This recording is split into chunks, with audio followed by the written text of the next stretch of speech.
विद्यार्थियों, स्वागत है आप सबका। ये हिंदी वर्णमाला की 5वीं क्लास है। तो पहले हिंदी वर्णमाला देख लीजिए, फिर उसके बाद हम लोग स्वर व्यंजन, स्वरों का वर्गीकरण, व्यंजनों का वर्गीकरण सब विस्तार से पढ़ा जाएगा। तो देखिए हिंदी वर्णमाला में जो स्वर हैं, है ना, तो स्वर कौन कौन से हैं? अ आ इ ई उ ऊ री ए ऐ ओ औ। इनकी संख्या है 11। उसके बाद अयोग वाह जो हैं वो 2 हैं, अनुस्वार और विसर्ग। उसके बाद आपके स्पर्श व्यंजन है 25। इसे वर्गीय व्यंजन भी कहा जाता है। का वर्ग में का खा गा घा अंगा आएगा, चा वर्ग में चा छा जा झा इया आएगा, टा वर्ग में टा ठा डा ढा अड़ा आएगा, ता वर्ग में ता था दा धा ना, और पा वर्ग में पा फा बा फा मा। अब यहाँ से प्रश्न पूछा जाएगा कि हिंदी में स्वरों की संख्या कितनी है, तो ये 11 स्वर हैं। उसके बाद अयोग वाह किसे कहते हैं, तो ये अनुस्वार और विसर्ग आपका अयोग वाह है। हिंदी में स्पर्श व्यंजन की संख्या कितनी है? 25 हो जाएगी। वर्गीय व्यंजनों की संख्या कितनी है? 25 हो जाएगी। इत्यादि प्रश्न यहाँ से बन सकते हैं। उसके आगे देखिए कि अंतस्थ व्यंजन आपके 4 होते हैं, या वा रा ला, ये 4 हैं। आपसे पूछा जाएगा कि अंतस्थ व्यंजन की संख्या कितनी है, तो 4 हो जाएंगे। या अंतस्थ व्यंजन इसमें से कौन है, तो या वा रा ला ये आपके अंतस्थ व्यंजन होते हैं, इसको याद कर लीजिए। उसके बाद ऊष्म व्यंजन, ऊष्म व्यंजन आपके पूछे जाएंगे कि ऊष्म व्यंजन कितने होते हैं, तो 4 होते हैं। कौन कौन से? ये तालव्य सा, मूर्धा सा, दंती सा और हा, ये आपके ऊष्म व्यंजन हैं। संयुक्त व्यंजन कितने होते हैं? 4 होते हैं। छात्रा, ज्ञा, श्रा, ये संयुक्त व्यंजन है। उसके बाद द्विगुण व्यंजन कितने होते हैं? 2 होते हैं। अणा और अढ़ा ये आपके जो ना द्विगुण व्यंजन हो जाते हैं। तो देखिए कि अब आपसे पूछा जा सकता है कि ये तालव्य सा है, इसमें से तीनों दे दिया रहेगा, पूछेंगे तालव्य सा, तो ये तालव्य सा है, इसका उच्चारण तालु से होता है। मूर्धा सा पूछ लिया जाएगा, तो ये मूर्धा सा है, इसका उच्चारण मूर्धा से होता है। ये दंती सा है। व्यंजन वर्ण कितने होते हैं, तो 33 होते हैं व्यंजन वर्ण। ये देखिए 25 तो ये हो जाएंगे। उसके बाद 25 ये, फिर ये जो अंतस्थ व्यंजन होते हैं ये हा तक, ये 33 हो जाएंगे। संयुक्त व्यंजन नहीं गिने जाते हैं क्योंकि हम जो गिन चुके हैं इन्हीं से मिलकर ये बना हुआ है। जो छा है ये का और मूर्धा सा के योग से बना हुआ है। सब आगे विस्तार से पढ़ा जाएगा। अभी सिर्फ आप एक नज़र हिंदी वर्णमाला देखिए, यहाँ से भी कई प्रश्न बन सकते हैं। मूल वर्ण 44, मूल वर्ण 44 कौन कहे गए हैं? यही जो आपके 33 व्यंजन हैं, का से लेकर हा तक जो 33 व्यंजन हैं और जो 11 स्वर हैं, यही 33 और 11 जो मूल वर्ण हैं ये 44 हैं। इसके आगे पढ़ते हैं। देखिए ये सब आप पढ़ ही चुके हो, है ना। हिंदी भाषा की उत्पत्ति, भाष शब्द है अप्रत्यय के योग से बना हुआ है, जिसका अर्थ है बोलना और कहना। तो ये भी आप पढ़े हो कि भाषा के कितने प्रकार होते हैं, तो भाषा के 3 प्रकार होते हैं, मौखिक, लिखित और सांकेतिक। उसके बाद देखिए भाषा के अंग कितने होते हैं? 4, ध्वनि, वर्ण, शब्द और वाक्य। ध्वनि नहीं रहेगा तो 3 अंग भी मान लिए जाते हैं, तो ध्यान दीजिएगा, पूछा जा सकता है। उसके बाद देखिए ध्वनि किसे कहते हैं?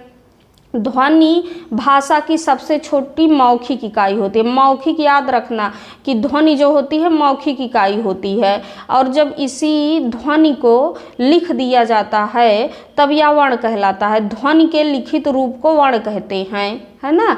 और वर्ण जो होता है, वर्ण आपका या तो स्वर होगा, जैसे अ आ इ ई ये वर्ण हो जाएगा, या स्वर विहीन व्यंजन वर्ण कहलाता है, मतलब जिसमें हलंत लगे रहे। जैसे मान लीजिए कि का हमने ऐसे लिखा और इसको हलंत कर दिया, तो ये क्या कहलाएगा? वर्ण कहलाएगा। उसके बाद और देखिए कि वर्ण उस मूल ध्वनि को कहते हैं जिसका खंड ना हो, जैसे अ आ इ का खा इत्यादि। तो आप बताओ कि आप इसका खंड कर सकते हो, अ आ इ का खंड कर सकते हो, तोड़ सकते हो? इसको नहीं तोड़ सकते हो ना, तो इसका खंड कर सकते हो। तो परिभाषा भी पूछा जा सकता है कि उस मूल ध्वनि को क्या कहते हैं जिसका खंड ना हो सके, उसको क्या कहते हैं? तो वर्ण कहते हैं। है ना। उसके बाद देखिए अक्षर क्या है, अक्षर किसे कहते हैं, तो मूल ध्वनियों को अक्षर कहते हैं, मूल ध्वनियों को अक्षर कहते हैं। जो आपका ध्वनि है वही, जो मूल ध्वनियाँ हैं वही वर्ण भी है वही अक्षर भी है, बस थोड़ा सा अंतर है। अभी आगे आपको दिखाते हैं क्या अंतर है। देखिए अक्षर की परिभाषा हो जाएगी ना क्षरति इति अक्षरा, ना क्षरति इति अक्षरा, जिनका क्षरण अर्थात विनाश ना हो वे क्या हैं, अक्षर हैं। अक्षर ब्रह्म को भी कहा जाता है। और देखिए सभी स्वर, सभी स्वर और सभी स्वर युक्त व्यंजन क्या होते हैं, अक्षर होते हैं। सभी स्वर भी इसमें आ जाएगा और स्वर युक्त व्यंजन, स्वर युक्त व्यंजन आपका जैसे हमने का लिखा, इसमें आ स्वर है, इसमें ह्रस्व आ है, उसको अलग नहीं किया, तो ये क्या हो जाएगा, आपका अक्षर हो जाएगा। यहाँ उदाहरण से समझिए, जैसे मान लीजिए आ है, ई है, तो यह ध्वनि भी है, वर्ण भी है और अक्षर भी इसे कह सकते हैं। अब का खा गा घा इसमें सब में हलंत लगा हुआ है, तो ये आपका अक्षर नहीं कहलाएगा, बट ध्वनि और वर्ण कह सकते हैं हम इसको। उसके बाद देखिए कक्का किक्की, मतलब कोई भी आपका व्यंजन हो उस पर स्वर युक्त व्यंजन जो है वो आपका क्या कहलाएगा, ध्वनि और अक्षर कहलाता है ना, इसमें स्वर है।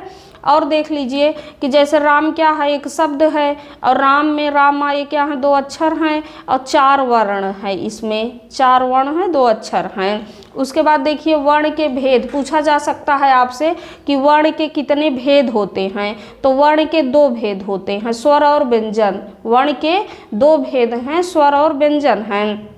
देखो स्वर किसे कहते हैं, तो स्वर उन वर्णों को कहते हैं जिनका उच्चारण बिना अवरोध अथवा विघ्न बाधा के होता है, उन्हें स्वर कहते हैं। सभी स्वरों का उच्चारण स्वतंत्र रूप से किया जाता है। फिर स्वरों की संख्या आप जान ही रहे हैं, 11 होती हैं। कौन कौन से होते हैं ये भी आपको पता है, कक्षा 1 से पढ़ते आए हो भैया, आप सब हम ही पढ़ाएंगे। देखो उसके बाद देखिए कि व्यंजन किसे कहते हैं, व्यंजन वे वर्ण हैं जिनका उच्चारण स्वरों की सहायता से होता है। व्यंजन वे वर्ण हैं जिनका उच्चारण स्वरों की सहायता से होता है, अतः व्यंजन वर्ण स्वर पर आश्रित होते हैं। हिंदी में व्यंजन वर्णों की संख्या कितनी है, 33 है। आपसे पूछा जाएगा हिंदी में व्यंजन वर्ण कितने हैं, 33 हैं। और अगर पूछा जाए स्पर्श व्यंजन कितने हैं, तो 25 हैं। वर्गीय व्यंजन कितने हैं, तो 25 हैं। ये सब एकदम याद रखिएगा। तो हिंदी में व्यंजन वर्णों की संख्या 33 है। व्यंजन के उच्चारण में आ की ध्वनि छिपी रहती है। उसके बाद स्वरों का वर्गीकरण देखिए, जो स्वरों का वर्गीकरण किया गया है, याद रखेंगे कि वर्ण के तो दो भेद है ना, स्वर और व्यंजन। फिर स्वर के भेद आपके ह्रस्व, दीर्घ और संयुक्त हो जाएंगे। स्वरों का जो वर्गीकरण किया गया है वो 3 प्रकार से किया गया है, ह्रस्व, दीर्घ और संयुक्त। ह्रस्व स्वर आपके आ ई उ और री 4 हो जाते हैं, और दीर्घ स्वर आपका बड़ा आ, बड़ी ई, बड़ा उ और ये 3 हो जाते हैं। और री को अशुद्ध मान लिया गया है, तो ये भी 3 हो जाएंगे, विकल्प के अनुसार करिएगा। संयुक्त स्वर आपके ए ऐ ओ औ, ये आपके संयुक्त स्वर हैं। अब इसके आगे जब स्वरों का वर्गीकरण पढ़ेंगे तो इन सबको विस्तार से पढ़ा जाएगा। तो आइए हम लोग यही विराम देते हैं, अब अगली क्लास में पढ़ेंगे। धन्यवाद।